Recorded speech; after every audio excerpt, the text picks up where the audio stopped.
The following podcast is copyrighted. Any rebroadcast, retransmission, or account of this without the express written consent of Major League Baseball would be ridiculous. I'm Larry Fedoruk, and this is Later That Same Life. On each episode of my weekly podcast, a different topic, discussion, or story from our lives. Season 14, Chapter 2. Kids. Baseball. For the last 25 years, I have lived near a baseball field. Kids playing baseball, parents and friends cheering them on, have been the sweet soundtrack of my summers. Until this year. Oh yeah, it's quite the baseball field, part of a public park system. It's a full-size diamond, combination of dirt and grass infield, proper pitcher's mound, high fencing, dugouts, and 2 sets of small bleachers for the fans. Plus, lights. That's right, night games. The park is beautifully maintained. If I report tire flattening potholes on my street, it takes 6 weeks for a crew to show up. But over at the baseball diamond, every day during the season, there's some guy raking the infield, mowing the outfield, inspecting the bases. Because of the quality of the baseball field, there are games all summer, 3 or 4 nights a week, sometimes double headers. Some Saturdays and Sundays they go all day. And this is not just a bunch of kids throwing together a game. These are organized youth baseball leagues. Uniforms, equipment, coaches, paid umpires. Kids range from around 8 or 10 right up to the high school kids who look like any day now they could be in the majors. It's good baseball. And since baseball is one of the few sports I can still tolerate, I often enjoy wandering over and taking in a game, at least part of one. I also live about 10 minutes from where Joey Votto went to high school. You know who Joey Votto is? Currently at age 40, he is winding down his professional baseball career as a Toronto Blue Jay, his hometown team. But for years, he was one of the highest paid athletes in professional baseball with the Cincinnati Reds. So I'm thinking about 25 years ago when Joey Votto was in high school, did I see him play right in my neighborhood? Probably. And when I see some of the older high school kids play today, I often wonder if any of them will make it to the big leagues.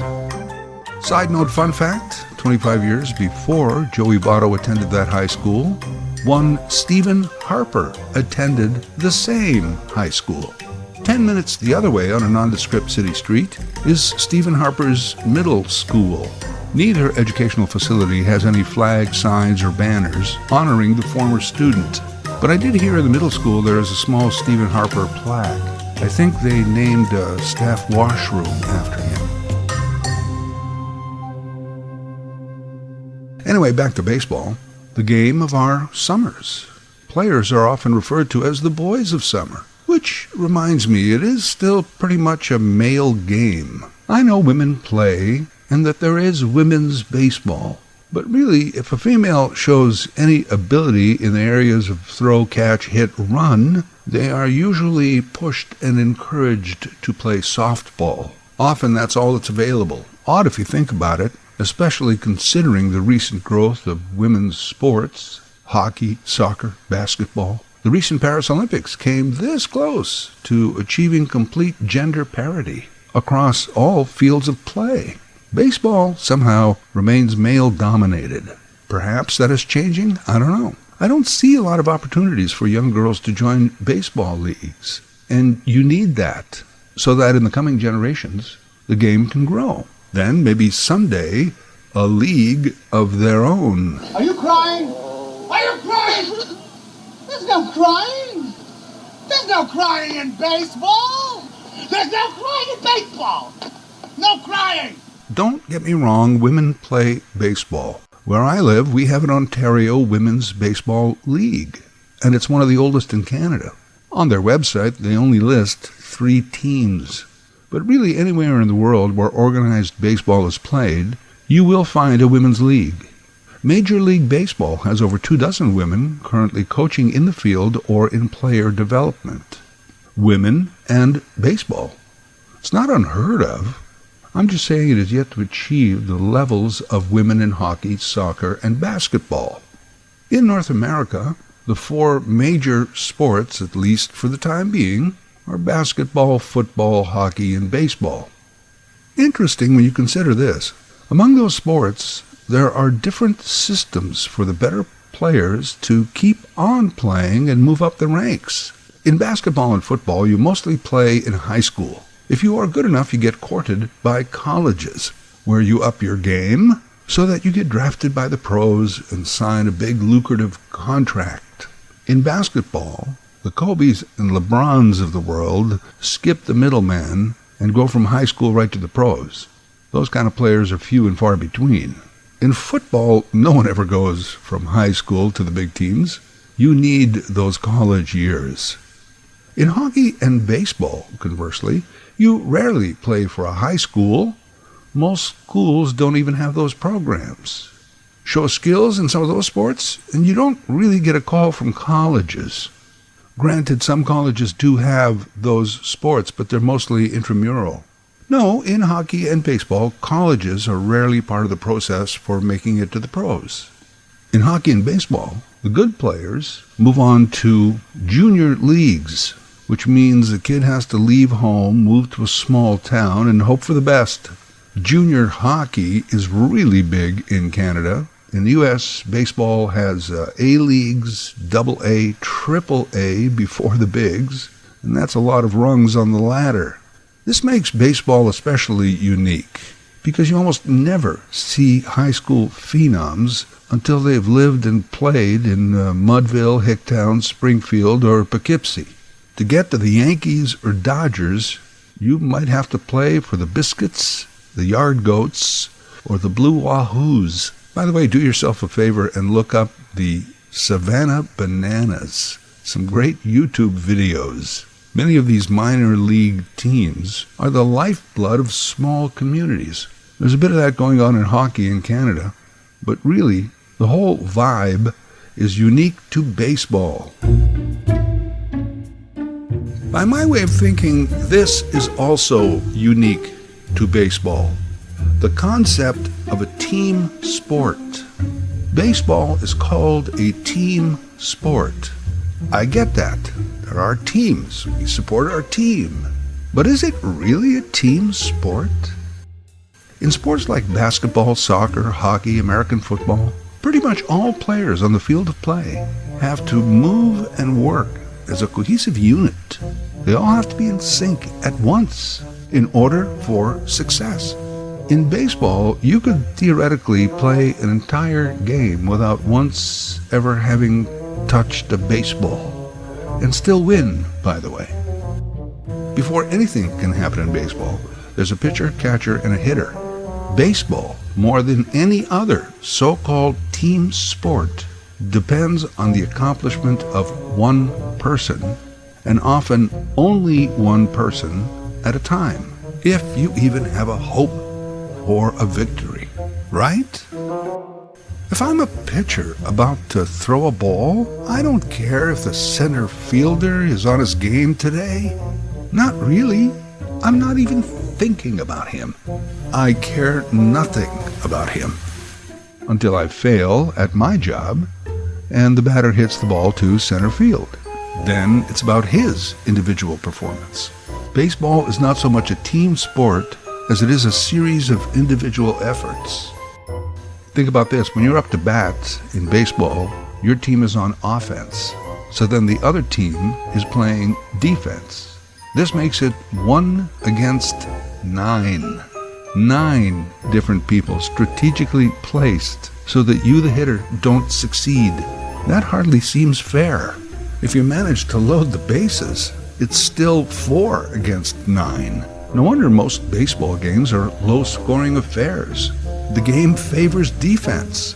It's actually more amazing that anybody scores ever. At every place I ever worked at, we always had some corporate guru consultant come in and preach team. We only succeed as a team. Team players, team building, team dynamics. It's the teamwork that makes the dream work. There's no I in team. I'd always put up my hand and say, yeah, but there is a me. Technically, if you think about it, there's an M and an E. There's a me in team. You got to look for it. And yet somehow I was rarely promoted at work. But seriously, I would always ask, well, what kind of team are we? Because we could be more like a baseball team, where the rest of us depend on one individual effort at one time before any of the rest of us are even allowed to play. I contend that a lot of companies are more like baseball teams. So if you're going to teach team dynamics, think of it that way. And somehow I was rarely promoted. Again, the team thing unique to me about baseball. It is actually why I grew up loving baseball. I could be on a team but still kind of just be on my own. If you want to check out my full baseball story from my previous podcast, I Was 8, it is available wherever you get your podcasts. Season 5, Chapter 10 of I Was 8. Baseball. Short version of that story is that as a kid, I didn't have that many athletic skills. Can you catch? No. Throw? No. Hit? Not really. Okay, how about this? If I told you to start here and run there as fast as you can, could you do that? Maybe. Our town was so small that when they organized baseball teams to play against other towns, everybody in my age group who showed up made the team. Again, I enjoyed that because I could go, and often did go, entire games without touching a baseball. Yet, I was on a team playing sports. Gotta love that. By high school, I had graduated to track because, again, can you at least just run from here to there? Turns out I could, and pretty fast. Oddly, later in life, I became pretty good at softball. I was always drafted on our company teams for those corporate leagues, where the losing team buys the first round of beers. All the problems they say that plague the growth of the game of baseball are the very things I love about it. Problem. It's low scoring, not a lot of offense. I love that. Problem. The slow-paced games take way too long. I love that too. Baseball.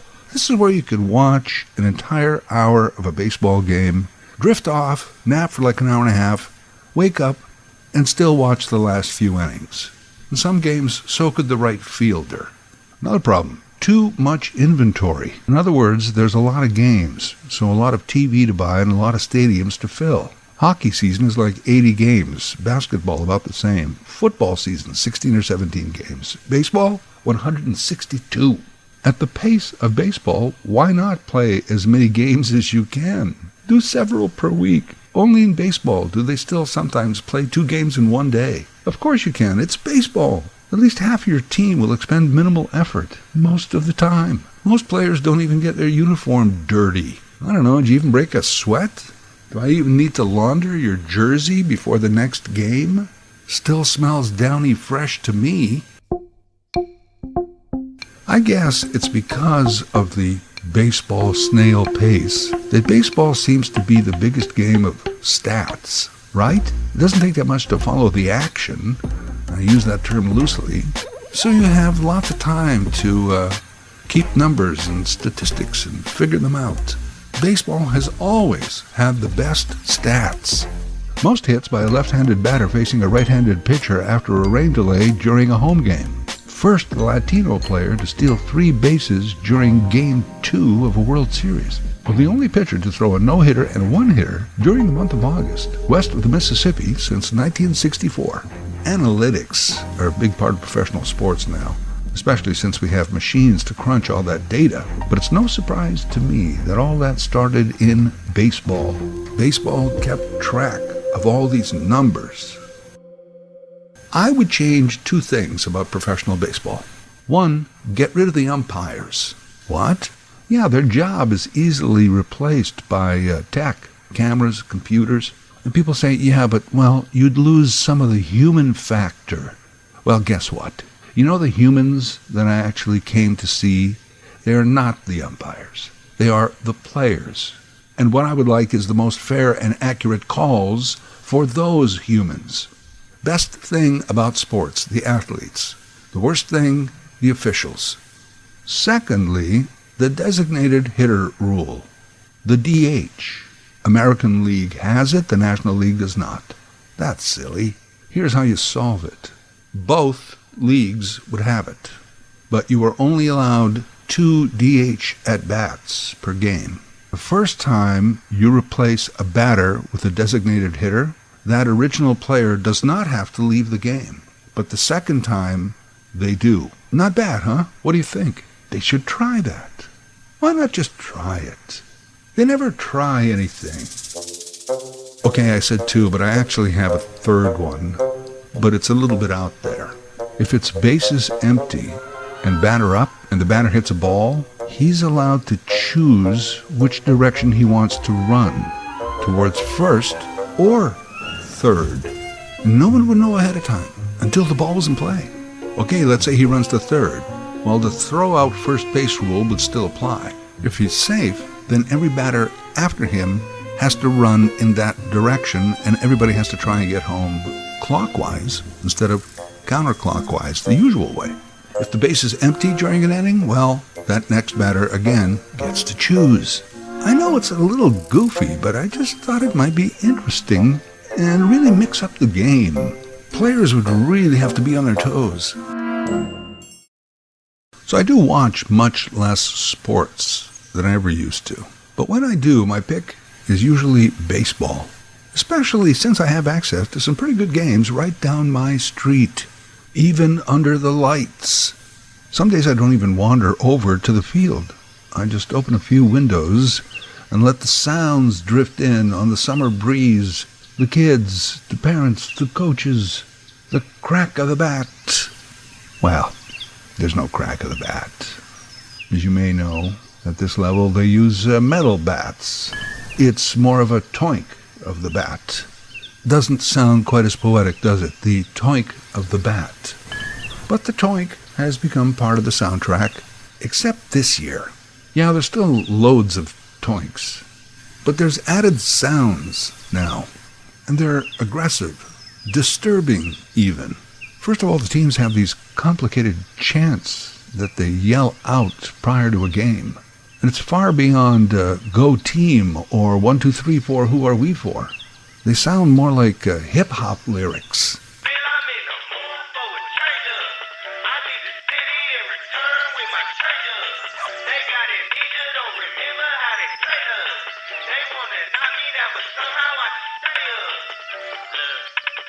The coaches seem louder and more demanding, more belligerent. And there's always this coach, the toink of the bat, and suddenly, above the din of the cheers, you hear an aggressive male yelling, "Go, go, go," over and over again. You know, if I was Jimmy, I would just say, "Look, I'm going, okay? I know about the going. You hit the ball and then you go. What do you think, I'm new? I learned that 6 years ago in T-ball. Go? You're not exactly helping me. It's not really good coaching advice. How about I tell you to go, and I'll tell you to where?" The parents seem louder this year. Now they're bringing drums and shakers and air horns and even vuvuzelas. And you can't complain, because they'll say, "Hey man, you live near a baseball field. What did you expect?" I expected kids' baseball sounds. This is more like the sound of a stadium. There's apartments over there. There's houses over here. Why are you vuvuzeling? Toinks and cheers are one thing. Otherwise, respect your neighbors. I've heard some parents booing. You don't boo kids' baseball. And the topper. There's this one team, maybe it's a couple of them, I'm not sure, who bring audio equipment to the field. And they actually have loudspeaker announcements. Now, batting third, number 7, David Blackburn.